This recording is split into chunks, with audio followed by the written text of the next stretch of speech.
स्वागत है आप सभी का। आप देख रहे हैं उत्तराखंड 24। आपके साथ मैं हूं प्रिया सिन्हा। जेपीसी के अध्यक्ष पीपी चौधरी ने मीडिया से बात की है। एक देश एक चुनाव को लेकर के मीडिया को जानकारी दी गई। 6 महीने के भीतर रिपोर्ट देने को कहा गया। ये उन्होंने कहा। राज्य 6 महीने के भीतर समिति को रिपोर्ट सौंपे, ये भी उन्होंने कहा है। तो ये बड़ी जानकारी, खासतौर पर वन नेशन वन इलेक्शन को लेकर के आपको मालूम है कि जेपीसी का गठन किया गया और वो जेपीसी जो कि अपनी रिपोर्ट सौंपेगी मॉनसून सत्र के आखिरी हफ्ते के आखिरी दिन। और इसी को लेकर के पीपी चौधरी की तरफ से जानकारी ये दी गई है मीडिया को कि 6 महीने के भीतर रिपोर्ट देने को कहा गया है। जो स्टेट्स हैं वो 6 महीने के भीतर समिति को रिपोर्ट सौंपेंगे। इससे पहले आपको याद होगा कि बाकायदा एक आयोग का गठन भी हुआ था पूर्व राष्ट्रपति रामनाथ कोविंद की अध्यक्षता में। 18,000 पन्नों की रिपोर्ट जो कि दी गई थी और इसके बाद जेपीसी का गठन हुआ था।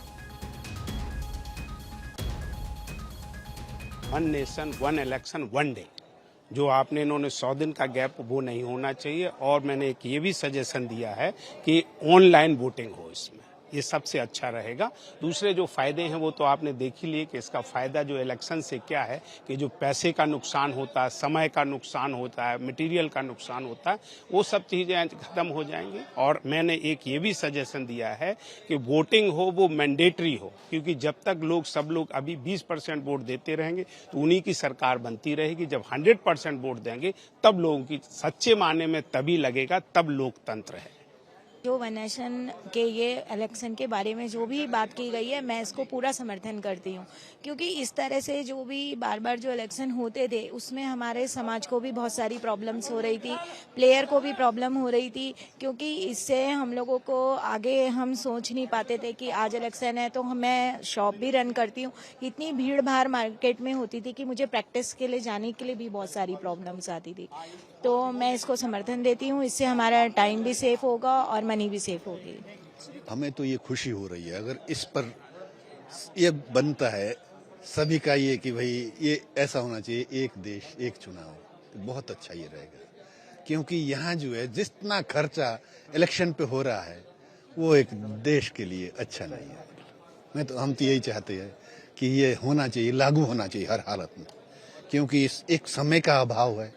कई तरह का ये कि आप देखिए सबसे ज्यादा प्रभावित हमारी बच्चों की शिक्षा होती है, क्योंकि गांव के जो बच्चे हैं तो सारे स्कूल के जो अध्यापक है सबसे ज्यादा वो जो है ड्यूटी उन्हीं की लगती है।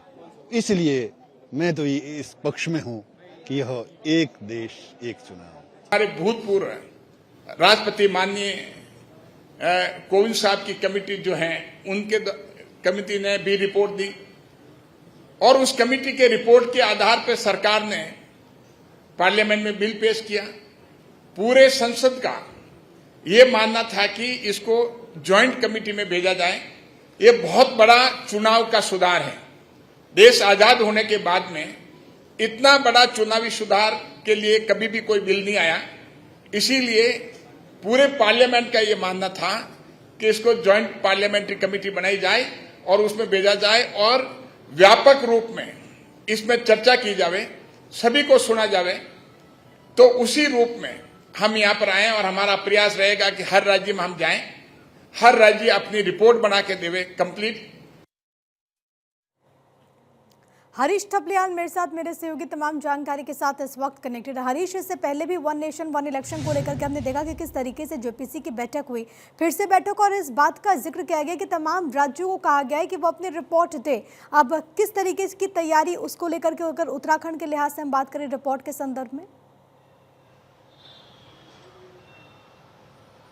प्रिया, देखिए, वन नेशन वन इलेक्शन को लेकर के जेपीसी की टीम यानी ज्वाइंट पार्लियामेंट्री कमेटी की जो टीम है वो देहरादून पहुंची थी। अपने 2 दिन के प्रवास के दौरान उन्होंने समाज के प्रबुद्ध लोगों के साथ बातचीत की, उनके सुझाव जाने। इसके अलावा खुद मुख्यमंत्री पुष्कर सिंह धामी भी वन नेशन वन इलेक्शन पर जेपीसी की टीम से मुलाकात की, उन्होंने भी अपनी प्रतिक्रिया दी। कुल मिलाकर JPC one nation one election को लेकर के जेपीसी की टीम को उत्तराखंड से समर्थन मिला है और इसके अलावा जो उत्तराखंड सरकार को 6 महीने का समय दिया गया है, सभी राज्यों को 6 महीने का समय दिया गया है और उत्तराखंड राज्य को भी अगले 6 महीने में अपनी रिपोर्ट देनी होगी जेपीसी को और जेपीसी उस रिपोर्ट को संसद में आगे फॉरवर्ड करेगी। और इसके लिए इसके साथ साथ जेपीसी के जो अध्यक्ष हैं पीपी चौधरी, उन्होंने साफ तौर पर कहा है कि उत्तराखंड एक हिमालयन स्टेट है और इस स्टेट्स को लेकर के, क्योंकि जब उन्होंने लोगों से सवाल लिए तो उस सवाल के दौरान कई लोगों ने मौसम को भी चुनाव से जोड़ा है, तो इस लिहाज से उन्होंने कहा कि उत्तराखंड को अगले 6 महीनों में कह सकते हैं कि अपने ओपिनियन देना होगा और इस ओपिनियन के बाद फर्दर आगे जो अंतिम निर्णय है वो तो संसद ही लेगा।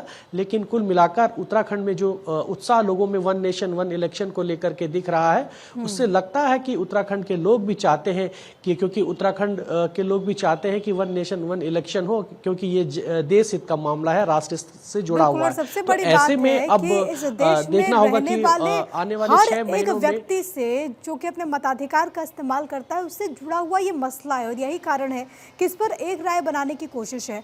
इस मीटिंग में जो तमाम अलग अलग सोसाइटीज के जो लोग जुड़े, जब एक टेबल पर बैठे, उनके बीच से और क्या बातें निकल करके सामने आई इसको लेकर के, हरीश?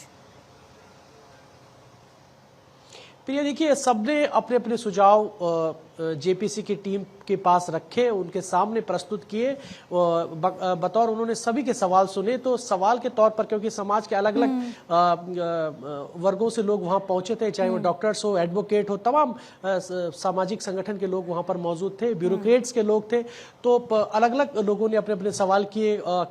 तो कई लोगों ने ईवीएम को लेकर भी सवाल पूछे कि यदि ईवीएम को लेकर सवाल जो है उठते रहे समय समय पर, तो इसको लेकर के क्या कुछ रणनीति है जेपीसी की। तो साफ तौर पर जो पीपी चौधरी अध्यक्ष ज्वाइंट पार्लियामेंट्री कमेटी के, उन्होंने इसका जवाब इस रूप में दिया कि देश की जो सर्वोच्च अदालत है, सुप्रीम कोर्ट, वो क्लीन चिट दे चुकी है कि ईवीएम में किसी प्रकार की कोई गड़बड़ी नहीं है। इसी तरह से कई प्रकार के सवाल यहाँ पर रखे और खुद पीपी चौधरी ने इस बात को लेकर के कहा है कि बेझिझक कोई भी अपने सुझाव दे सकता है, क्योंकि कोई जल्दबाजी जेपीसी को नहीं है, जो क्योंकि ये देश हित का मामला है और इसको लेकर के कोई जल्दबाजी नहीं है, इसलिए लंबा समय दिया गया है। 6 महीने का समय काफी होता है और इसको लेकर के अभी शुरुआत जो है महाराष्ट्र और उत्तराखंड से हो रही है, इसके बाद अलग अलग राज्यों में जेपीसी की टीम जाएगी, जो बड़ी दलीलें जिसके दी बाद जाती ही है वो ये अंतिम कि फैसला इससे लिया चुनावी जाएगा। खर्च समय बचेगा। ये भी कहा जाता है कि जो विकास कार्य प्रभावित होता है वो इससे, अगर एक साथ चुनाव होंगे देश में तो इससे प्रभावित नहीं होगा। लेकिन सबसे बड़ी बात है हरीश की, विपक्ष की तरफ से जो बड़ा मुद्दा है वो ये कहा जाता है कि इसको लेकर के सेंट्रलाइज हो जाएगा पावर। इसको लेकर के विपक्ष के तमाम जो बड़े नेता हैं वो अलग अलग मंचों से इस बात का जिक्र करते हैं। अगर खासतौर पर उत्तराखंड की बात करें तो विपक्ष का रुख इसको लेकर के क्या है? देखिए, उत्तराखंड में जेपीसी टीम को लेकर के या फिर कह सकते हैं कि वन नेशन वन इलेक्शन को लेकर के विपक्ष की कोई प्रतिक्रिया नहीं आई है।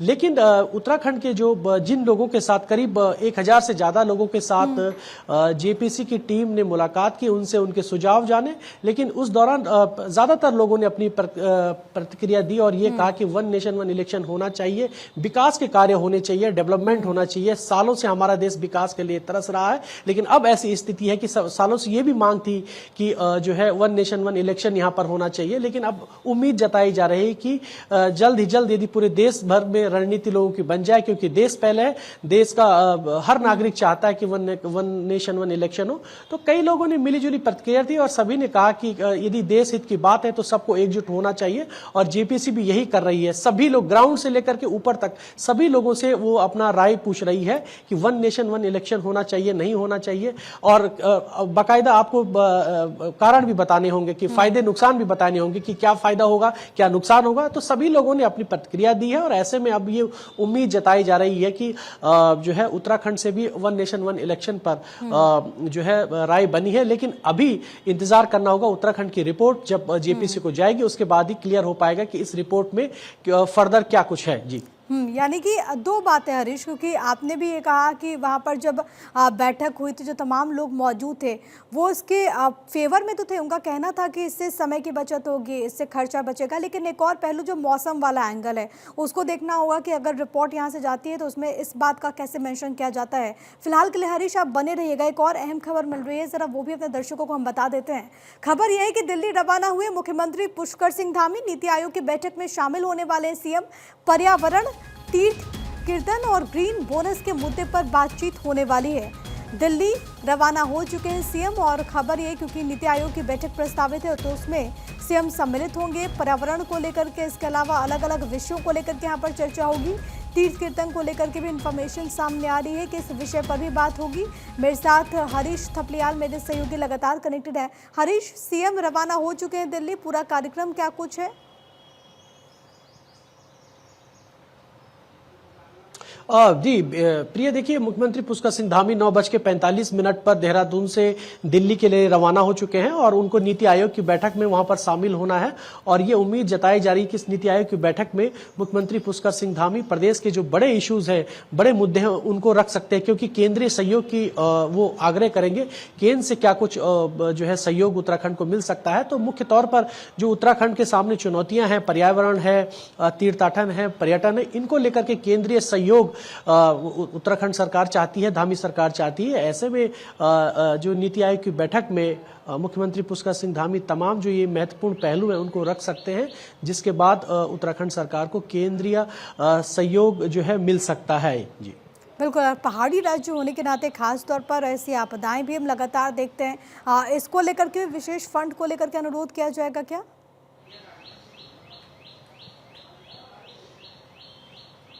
जी देखिए, उत्तराखंड के सालों से ये मांग रही है कि ग्रीन बोनस उत्तराखंड राज्य को मिलना चाहिए, जो अभी तक नहीं मिल पाया। लगातार नीति आयोग की बैठक में पहले भी इस बात को लेकर के मांग की गई है, लेकिन इस बार उम्मीद जताया जा रहा है कि ग्रीन बोनस भी उत्तराखंड को मिल सकता है, क्योंकि कुछ चुनौतियां उत्तराखंड सरकार के पास है।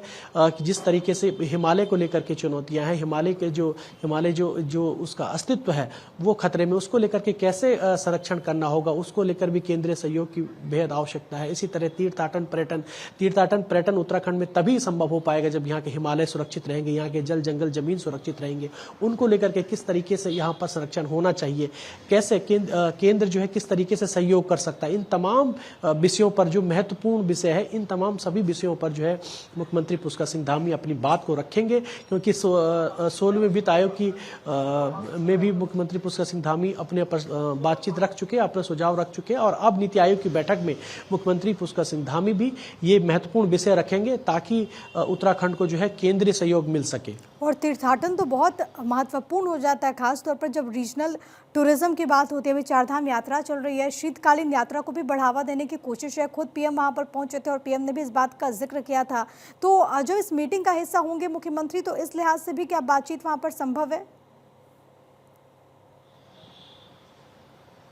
बिल्कुल, देखिए चारधाम एक उत्तराखंड की आर्थिकी की रीढ़ हम कह सकते हैं, और चारधाम यात्रा में देश विदेश से लोग यहाँ पहुँचते हैं। और सबसे चारधाम का सीधा कह सकते हैं कि जो चारधाम यात्रा से जुड़े हुए जो इश्यूज हैं वो जो है तीर्थाटन और पर्यटन से है। इसके साथ अलावा जो है डिजास्टर एक सबसे बड़ी चुनौती सरकार के लिए होती है, और डिजास्टर में केंद्रीय सहयोग किस तरह का होना चाहिए, कैसे मिलना चाहिए, क्या इसकी प्रक्रिया होती है, तमाम विषयों पर जो है मुख्यमंत्री पुष्कर सिंह धामी अपनी बात रखेंगे।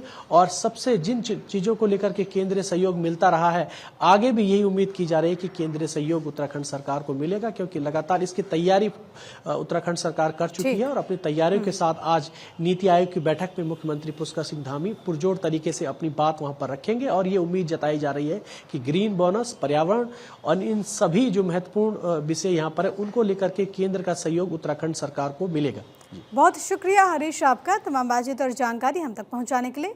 वहीं मुख्यमंत्री धामी ने एक्स पर वीडियो पोस्ट किया है। सीएम धामी ने मंदिर का वीडियो साझा किया है। मां पूर्णागिरी मंदिर का वीडियो उन्होंने साझा किया। टनकपुर में दरअसल ये मंदिर स्थित है, और सीएम ने पोस्ट में लिखा, जय मां पूर्णागिरी, माता रानी की कृपा दृष्टि समस्त भक्त जनों पर सदैव बनी रहे, यही कामना है।